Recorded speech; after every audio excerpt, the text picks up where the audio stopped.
Selamat Paskah, dan kita bersyukur hari ini kita bisa beribadah bersama-sama merayakan kebangkitan Tuhan Yesus.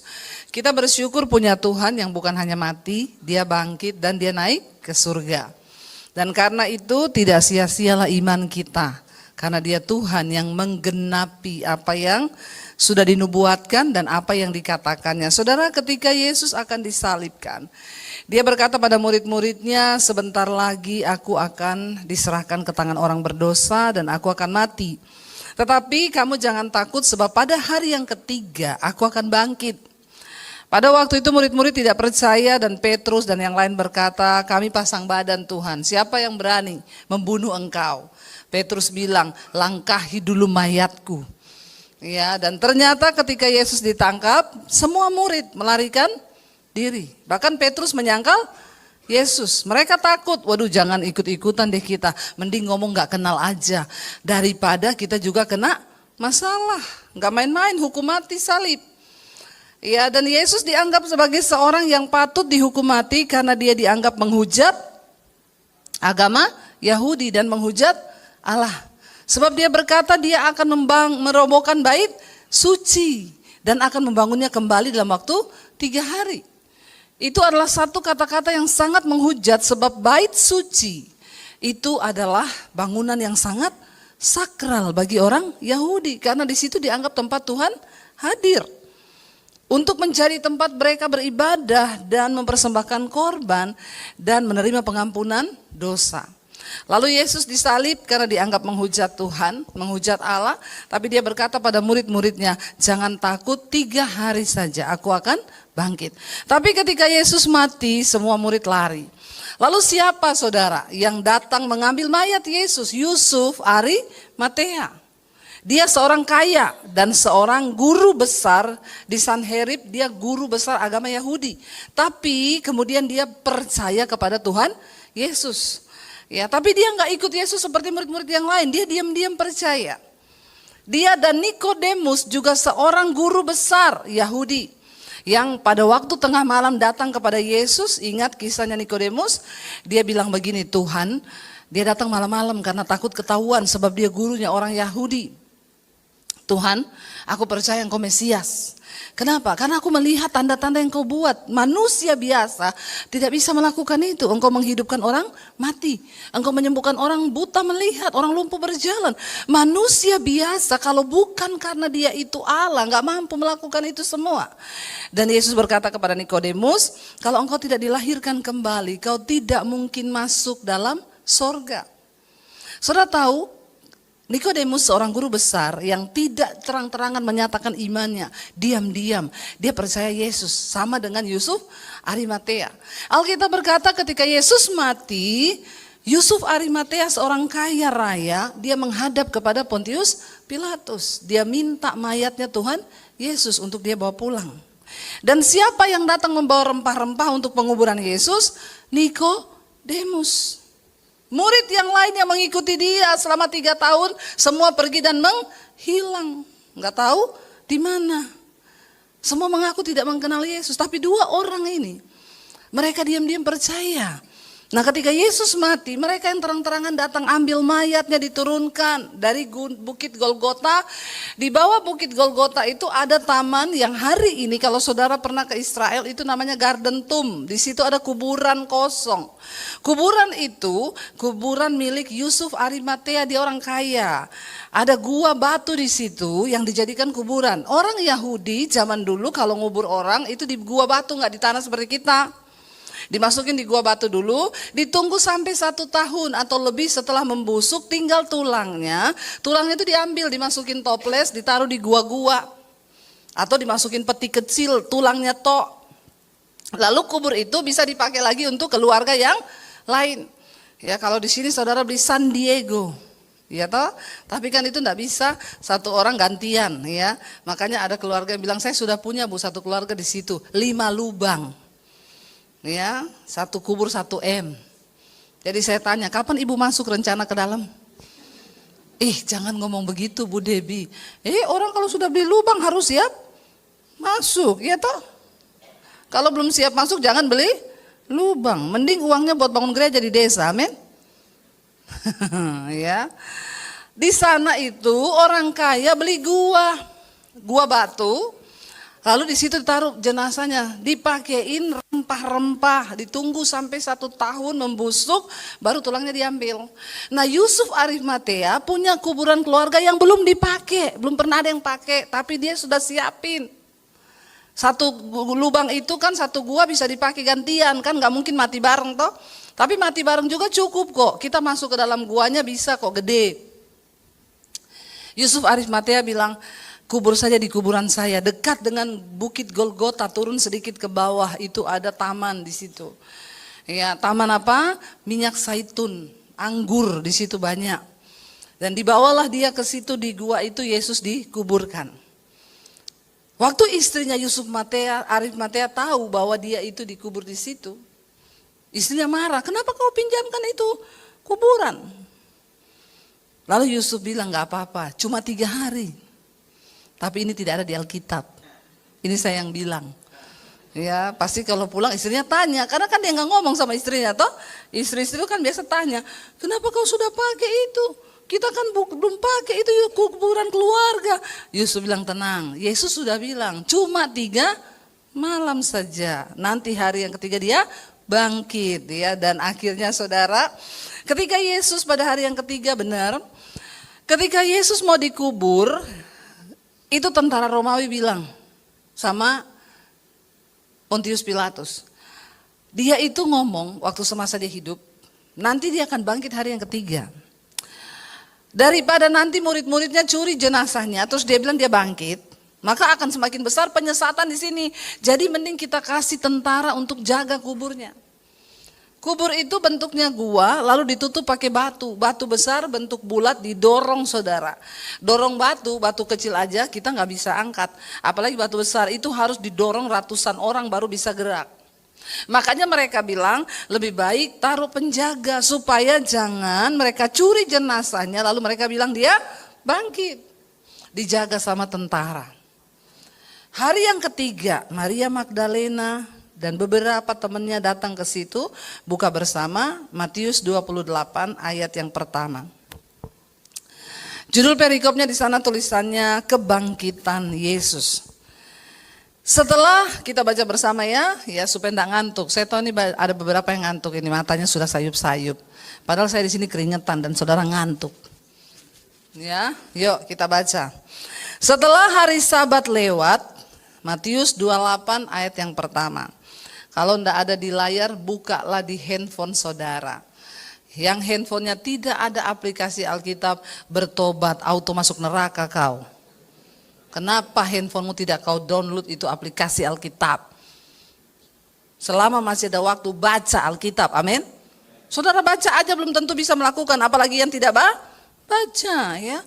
Di handphone ada aplikasi game, ada aplikasi foto jahanam. Tapi itu aplikasi Alkitab tidak dipasang di situ, bertobat tanda-tanda manusia akhir zaman ya. Jadi kalau di gereja nggak ada ayat, mereka diam-diam aja itu. Karena tidak ditayangkan ayat, ya. Coba taruh di handphone, handphonenya dibuka waktu baca Alkitab. Jangan buka Instagram, amin. Yuk kita baca. Setelah hari Sabat lewat, menjelang menyingsingnya fajar pada hari pertama minggu itu, pergilah Maria Magdalena dan Maria yang lain menengok kubur itu. 2. Maka terjadilah gempa bumi yang hebat sebab seorang malaikat Tuhan turun dari langit dan datang ke batu itu dan menggulingkannya lalu duduk di atasnya. Jadi malaikatnya duduk di atas batu itu, di atas kuburan Yesus. Wajahnya bagaikan kilat dan pakaiannya putih bagaikan salju. Dan perhatikan ada kata apa? Penjaga.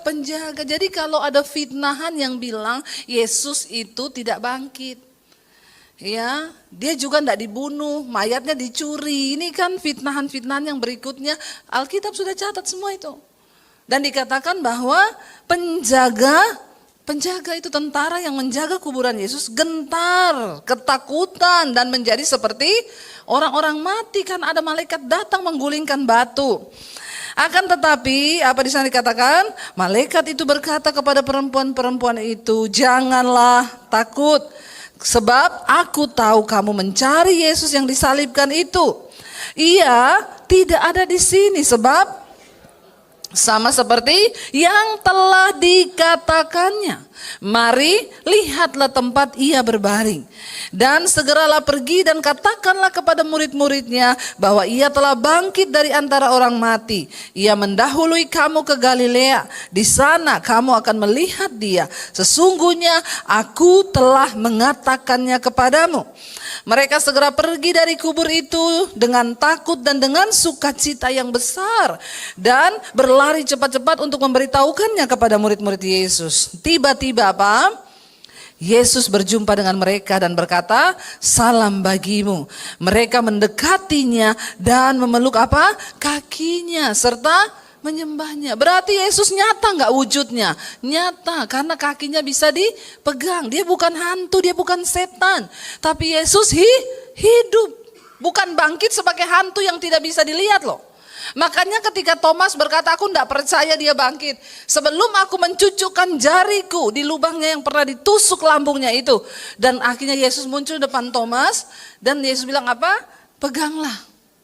Oh nyata, bukan hantu. Jadi jangan bilang gini, Yesus gentayangan selama 40 hari. Kalau gentayangan itu tidak nyata. Yesus nyata karena dia hidup. Dia makan dengan murid-muridnya di pinggir danau Galilea. Ya, dia hidup, mereka memeluk kakinya dan menyembahnya. Maka kata Yesus kepada mereka apa? Jangan takut, pergi dan katakanlah kepada saudara-saudaraku supaya mereka pergi ke Galilea dan di sanalah mereka akan melihat aku. Sama seperti yang diucapkan Yesus sebelum dia mati, nanti kita akan ketemu, aku menunggu kamu di Galilea.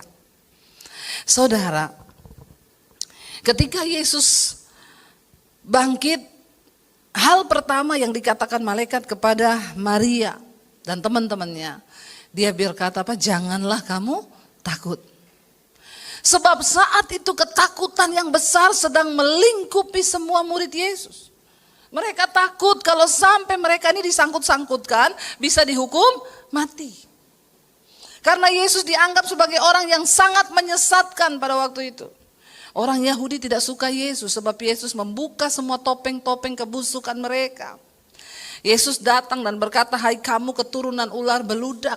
Mereka hanya hidup, bukan lagi membangun hubungan yang intim dengan Tuhan, membawa umat untuk dekat dengan Tuhan, tetapi mereka sudah kehilangan esensi tentang kehidupan yang benar dengan Allah. Dan akhirnya saudara, ketika Yesus berkata, aku akan mati dan aku akan bangkit, nanti kita ketemu, nanti aku menunggu kamu di Galilea. Yesus bangkit dan nyata, mereka masih dalam keadaan ketakutan.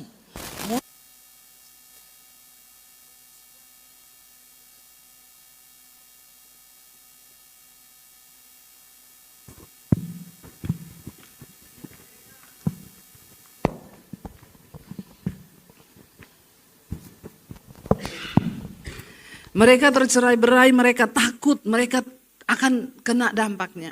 Karena itu kata-kata malaikat yang pertama dikatakan pada mereka, jangan takut.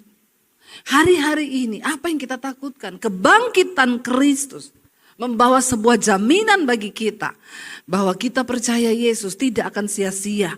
Sebab orang yang mati bersama Kristus, dia akan dibangkitkan. Ada jaminan kebangkitan. Jadi kalau kita mati, keluarga kita mati, tidak usah bersedih selama mereka mati di dalam Kristus. Ya, karena kita akan dibangkitkan. Mereka bilang jangan takut, malaikat itu berkata. Ya, dan Yesus juga bertemu dengan mereka dan berkata, jangan takut. Aku ini nyata. Aku menunggu engkau di Galilea. Mereka peluk dia dan mereka benar-benar merasakan bahwa Yesus itu hidup. Apa makna dari kebangkitan Kristus hari ini? Apakah kita hanya sekedar menjadi orang Kristen yang kalau ibadah Paskah, ibadah Jumat Agung, ibadah kenaikan, lalu kita melupakan ada makna rohani.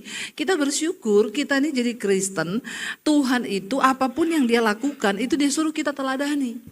Dia menderita, dia disalibkan, lalu dia bangkit.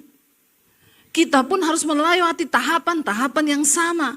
Kalau kita mengikut Kristus, makanya saudara tema khotbah hari ini adalah no cross, no crown. Tidak ada salib, tidak ada kemuliaan. Tapi orang Kristen maunya dimuliakan, padahal tidak mau pikul salib. Saya kalau ke Israel itu, saudara, ada beberapa teman ada beberapa peserta yang nanya gini, Bu, kita kita nggak ikuti jalan salibnya Yesus, Via Dolorosa itu, ya mau apa Bu? Mau pikul salib di situ. Saya bilang, benar Ibu mau pikul salib di sana. Kalau Ibu pikul salib di Via Dolorosa, kita lanjutkan jalan sampai ke Garden Tomb di Bukit Golgota, maka Ibu juga akan saya salibkan di situ. Jangan Bu Debbie kalau disalibkan. Makanya Ibu nggak usah alay lebay. Mau pikul-pikul itu salib di situ cuma buat pencitraan. Bu, salib yang benar itu jangan kau pikir salib kayu, ya. Bapak Ibu, salibmu itu apa? Bisa jadi suami istri, bisa jadi bapak-bapak, salibmu itu istrimu. Amin. Coba lihat muka istrinya, mirip salib nggak? Ibu-ibu, bisa jadi salibmu itu adalah suamimu yang gak tobat-tobat. Itu salibmu. Jangan mau pikul-pikul salib kayu di Via Dolorosa sana terus mau pencitraan, foto-foto. Saya bilang, ibu punya salib masih kurang berat kah? Nanti saya tambahin. Orang Kristen itu cuma suka pencitraan. Padahal dia lupa salib yang sesungguhnya itu apa? Salib itu adalah menyangkal diri, memikul salib. Makanya Yesus bilang, kalau engkau tidak menyangkal diri, tidak memikul salib, maka engkau tidak layak menjadi muridku. Orang tua mungkin hari ini salib terbesarmu anak. Karena anakmu tidak mau bertobat. Itu jadi salib bagimu. Ya, kadang kita nih berdoa buat suami. Ya, rasanya suami pengen marah sama istri. Tapi firman Tuhan bilang tidak boleh marah. Jadi kita tahan marah kita. Itu adalah salib. Amin. Apa yang membuat kita berdosa dan kita mau patahkan? Kau yang merokok dan kau berkata, aku tidak mau merokok lagi, aku tahan mulutku merokok. Itu adalah salib. Kau benci sama mertuamu, kau benci sama iparmu, tapi Tuhan bilang kau suruh mengampuni. Lalu kau dengan berat hati berusaha tiap hari doakan dia, supaya hatimu tidak benci. Itu adalah salib. Ya, jadi salib itu bukan pencitraan. Kita semua harus memikul salib. Supaya kita bisa menjadi sama seperti Kristus. Makanya ya ayat yang dibaca hari ini adalah Lukas pasal 9 ayat 23. Di sana dikatakan, ya katanya kepada mereka semua, setiap orang yang mau mengikut aku, kata Yesus, ya, ia harus menyangkal dirinya, memikul salibnya setiap hari dan mengikut aku. Baca lagi sama-sama. Katanya kepada mereka semua, setiap orang yang mau mengikut aku, mengikut Yesus, ia harus menyangkal dirinya, memikul salibnya setiap dan mengikut. Jadi salib itu dipikul kapan? Bukan cuma ketika ke Israel, terus pencitraan di Via Dolorosa. Pikul salib sambil foto. Pret. Salib yang kita pikul sesungguhnya itu, yaitu tiap hari. Ketika kita pengen marah, tapi Alkitab bilang tidak boleh marah, lalu kita bersyukur. Ketika kita sudah tawar hati, kecewa, doanya belum dijawab, rasanya pengen mundur, tapi Tuhan bilang jangan. Ketika kita sudah mau berhenti pelayanan karena rasanya tidak enak pelayanan itu, ketemu orang yang bikin jengkel, tapi saya harus menyangkal diri. Memikul salib, itu tidak enak. Ya Tuhan, aku ini dilukai loh, tapi aku nggak mau terluka. Itu menyangkal diri, saudara. Ya, memikul salib. Aku nih hidup sebagai istri, sebagai ibu, capek, tapi aku mau menyangkal diriku. Kalau Yesus tidak menyangkal diri dan memikul salib buat kita, nggak akan ada keselamatan. Makanya Alkitab berkata, Yesus tidak mempertahankan keseteraannya dengan Allah sebagai milik yang harus dipertahankan, tetapi dia mengosongkan diri, mengambil rupa sebagai seorang hamba dan mati di atas kayu salib. Yesus melakukan itu, maka kita juga harus melakukan. Yesus aja mengosongkan diri kok. Yesus aja menyangkal dirinya kok. Coba kalau dia gak sangkal diri, enak aja saya mati buat manusia yang berdosa, saya ini kan tidak berdosa. Ya, kita pun harus begitu. Ya saya kan gak salah, tapi Tuhan bilang kau harus minta maaf. Itu saya gak salah Tuhan, enak aja Nggak peduli, ketika engkau mau menjadi pelaku firman Tuhan, maka kita harus menyangkal diri, memikul salib dan mengikut Tuhan. Dan Tuhan berkata setiap hari. Pikul salib setiap hari. Bukan hanya ketika ya mau pikul salib mau, tapi udah kita lupa. Karena itu saudara, apa sih makna dari kebangkitan Kristus? Mari buka bersama Roma pasal yang ke-5 ya, ayat Roma pasal 6 maaf, ayat 5 sampai ayat 10. Roma pasal 6 mulai ayat 3 deh. Roma pasal 6 ayat 3 sampai ayat yang ke-10 kita baca bersama. Roma 6 ayat 3 sampai 10. Baca 1, 2, 3. Atau tidak tahukah kamu bahwa kita semua yang telah dibaptis dalam Kristus telah dibaptis dalam Siapa yang sudah dibaptis? Angkat tangan. Yang sudah dibaptis. Ya, yang belum dibaptis tolong segera baptis karena itu adalah materai. Kau mengaku Yesus, maka engkau harus dibaptis. Supaya apa? Ayat ini berkata, ya, tidak tahukah kamu bahwa kita semua yang telah dibaptis dalam Kristus telah dibaptis dalam kematiannya. Orang yang dibaptis itu dia mati hidupnya. Ketika dia ditenggelamkan dalam air, itu dia dimatikan, hidup lamanya dikubur. Lalu supaya apa? Ayat 4 berkata begini, dengan demikian kita telah apa? Dikuburkan bersama-sama dengan Kristus oleh baptisan dalam kematian. Supaya apa? Sama seperti Kristus telah dibangkitkan dari antara orang mati oleh kemuliaan Bapa, demikian juga kita akan hidup dalam hidup yang baru. Amin. Tuhan sudah memberikan pengampunan bagi kita.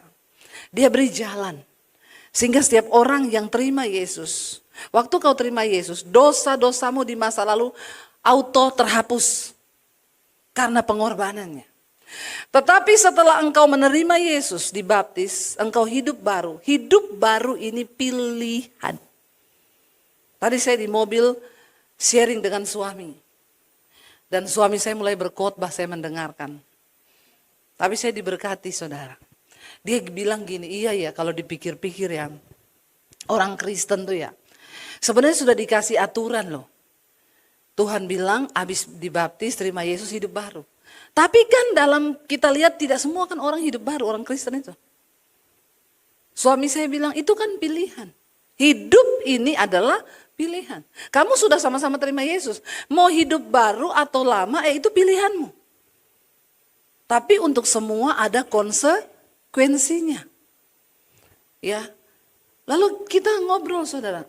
Enggak usah itu saudara. Di gereja saudara sudah datang nih. Saudara mau perhatikan khotbah atau mau main handphone itu kan juga pilihan saudara. Saya kan gak bisa paksa saudara. Dengerin saya. Ngapain? Tugas saya di sini hanya menyampaikan. Untuk melakukan itu adalah pilihan saudara. Dan ingat dalam pilihan ini tuh ada konsekuensi.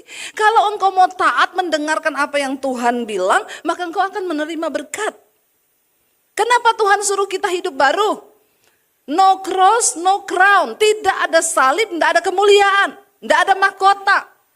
Artinya apa? Tuhan itu bilang, Yesus bilang, anggur yang baru tidak bisa disimpan dalam kantong kulit yang lama. Kenapa? Akan tumpah, terkoyak, nggak ada guna. Anggur bicara tentang sesuatu yang manis, yang mahal, yang enak.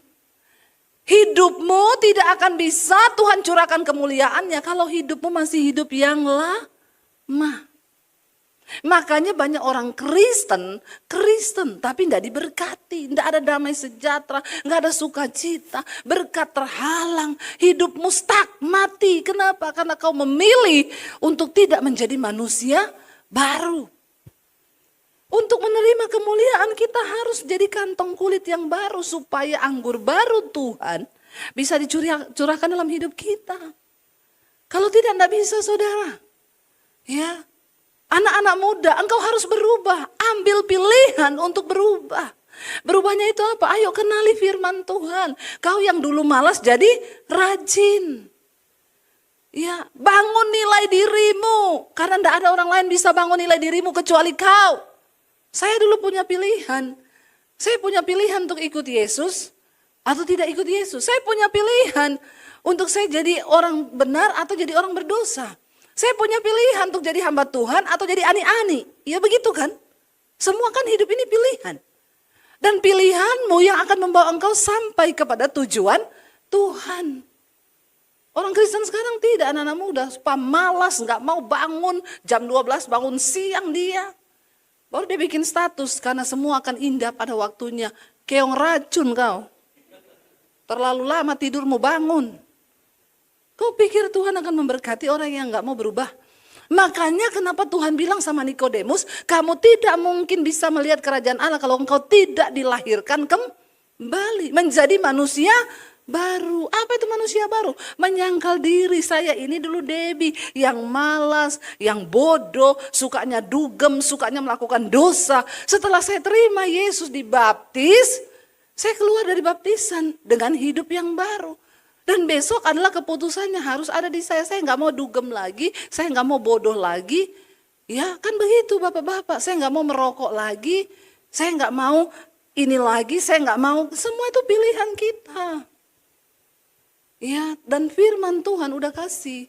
Supaya kita diberkati, dikatakan sebab jika kita menjadi satu dengan apa yang sama dengan kematiannya, maka kita juga akan menjadi satu dengan apa yang sama dengan kebangkitannya. Ayat 6, karena kita tahu bahwa apa? Manusia lama kita telah turut disalibkan supaya tubuh dosa kita ini hilang kuasanya. Agar jangan kita ini menghambakan diri lagi kepada dosa. Kita yang bisa menghilangkan keinginan-keinginan dosa itu. Kalau kita melakukan firman Tuhan, ketika orang membiasakan diri melakukan firman Tuhan, ya, maka dia akan mulai tinggal nyaman. Oh iya, firman Tuhan. Ketika engkau membiasakan diri hidup benar, ya, maka tubuh dosamu perlahan akan hilang. Lama-lama setan juga malas ganggu kita. Ya, kalau setan bilang merokok, enggak, aku enggak mau merokok dalam nama Yesus. Kau tahan mulutmu kalau perlu lakban. Orang untuk bisa memutuskan hidup baru harus ada niat. Ya, itu yang saya bilang, ada wanita telepon saya, Bu, saya ini kan hidup bareng sama pacar saya. Jadi ya kami ini enggak menikah, Bu, tapi kami tinggal bareng. Jadi sudah melakukan hubungan suami istri, iya Bu, tinggal bareng. Saya bilang, oh kumpul kebo. Ya jangan dibilang gitu Bu, ya memang itu kumpul kebo namanya. Yang kumpul-kumpul belum nikah itu cuma kebo. Kamu ini orang atau kebo? Masih mau halus-halusin bahasanya lagi? Nggak usah dihalusin, bilang aja saya kumpul kebo gitu. Berarti kamu sama dengan kebo. Ya, jadi gini Bu, kenapa kita enggak nikah? Karena dia itu suami orang. Oh kamu pelakor. Ya jangan gitu dong Bu. Ya iya, itu namanya kamu pelakor. Dosa itu. Kamu harus keluar dari situ, kamu tahu kebenaran. Iya saya dengerin khotbahnya Bu Debbie, makanya Bu saya tuh pengen putus. Tapi kenapa ya setelah saya mau putus kok makin hari makin kangen pret. Saya bilang, kamu yang harus memutuskan. Blokir nomornya dia. Sudah Bu, tapi dia pakai nomor lain hubungi saya. Bilang aja saya amnesia, nggak ingat kamu. Kamu harus puasa. Tiap hari dengerin firman. Kamu yang harus pilihan. Itu tuh pilihan saudara. Untuk menjadi manusia baru tuh pilihan. Saudara nggak bisa datang sama saya, Bu, tumpang tangan dong supaya saya. Enggak, kamu ketika roh gatelnya datang, kamu tengking dalam nama Yesus, roh gatel pergi kau. Amin. Dalam segala hal begitu.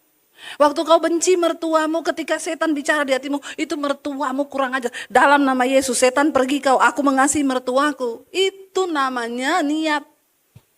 Kita yang memilih untuk hidup dalam kebenaran.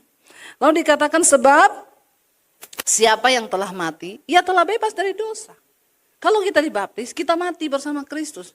Kita bebas dari dosa. Dari dosa-dosa yang disengaja, sudah diampuni. Kita masih bikin dosa? Yes, setiap hari. Tapi dosa yang tidak disengaja. Bukan dosa yang disengaja. Ya, kita perlu minta kasih karunia Tuhan untuk melepaskan kita. Jadi jika kita telah mati dengan Kristus, kita percaya apa? Bahwa kita akan hidup juga dengan Dia. Karena kita tahu bahwa Kristus sesudah ia bangkit dari antara orang mati tidak mati lagi. Dan maut tidak lagi berkuasa atas dia. Yesus sudah bangkit, tidak mati lagi. Tapi orang Kristen bangkit mati, bangkit mati. Nah, ini setan benar. Mati bangkit, mati bangkit. Ya, itu seperti ceritanya Ungke. Datang di KKR. Bertobat saudara, dengar khotbah, bertobat. Ungke maju nangis doa. Saya mau bertobat, kata Ungke. Ya, begitu dia pulang ke rumah, dia bilang, Tuhan saya mau bertobat. Mulai detik ini, dia kubur semua VCD pornonya, dia kubur semua rokok, dia kubur semua kartu judinya. Dia taruh salib di atas, dia tulis, Ungke hari ini mati, tanggal sekian, bulan sekian. Dia puasa besoknya temannya datang, Ungke mabuk yuk. Enggak, Ungke yang lama sudah mati. Yang ada Ungke yang baru. Hari kedua dibujuk, judi yuk. Ungke yang lama sudah mati, kartu sudah Ungke kubur. Hari ketiga pacarnya Ungke datang pakai rok mini. Ya, dia pangku kaki di depannya Ungke.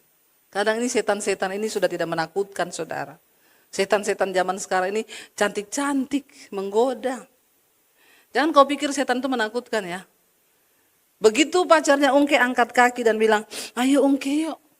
Ungke jatuh dalam dosa. Karena jatuh dalam dosa, ya udah sekalian Ungke minum mabok. Temannya datang, Ungke katamu kemarin sudah tobat. Ungke bilang, seperti Yesus hari yang ketiga dia bangkit. Ungke pun bangkit hari yang ketiga. Bertobat kau. Ya. Tapi Yesus bangkit dan tidak mati lagi. Kalau Ungke bangkit lalu mampus lagi. Jangan begitu saudara. Udah tobat tapi kumat. Itu namanya tobat saus tomat. Habis tobat lalu kumat. Bilang kanan kirimu jangan kumat. Kalau udah tobat jangan kumat. Dilarang kumat. Yuk kita mulai dari rumah tangga kita yuk bertobat. Suami istri. Jangan hidup dalam pertengkaran tiap hari. Kau tidak akan diberkati Tuhan. Salibmu itu istrimu, salibmu itu suamimu. Tapi yang terpenting sangkal dirimu.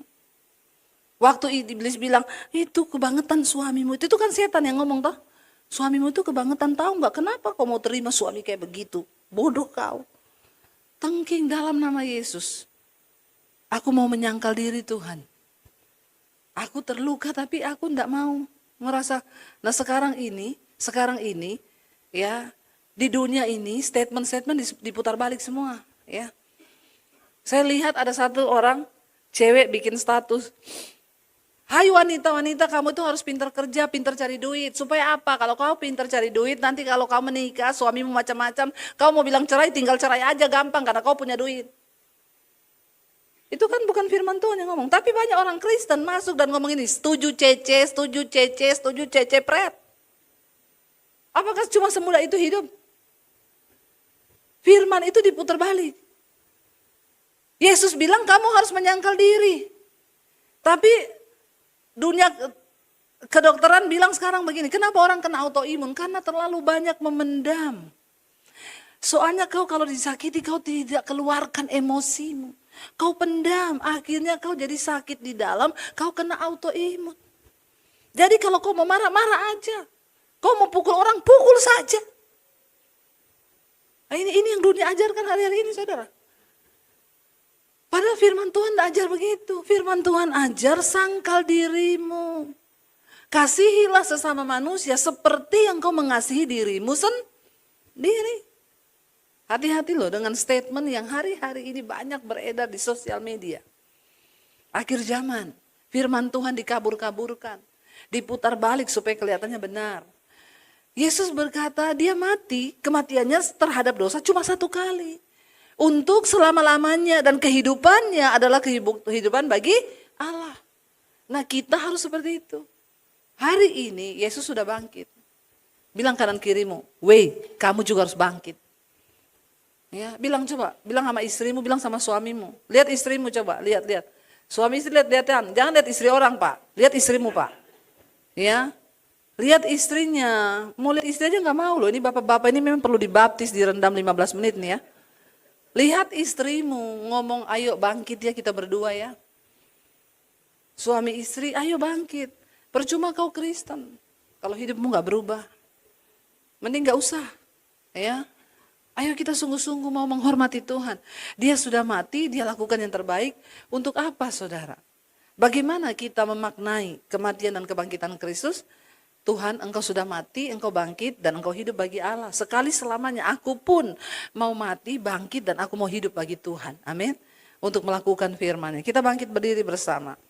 Terima kasih Tuhan Yesus, kami percaya Engkau yang beri kami kekuatan untuk kami menang terhadap dosa. Kami telah mati dan kami mau tinggalkan cara hidup kami yang lama. Supaya tidak menjadi sia-sia pengorbanan Kristus. Mari katakan pujian, Ku telah mati dan tinggalkan cara hidupku yang lama Tuhan. Angkat hatimu kepada Tuhan saudara. Katakan di hadapan Tuhan, ini kami Tuhan.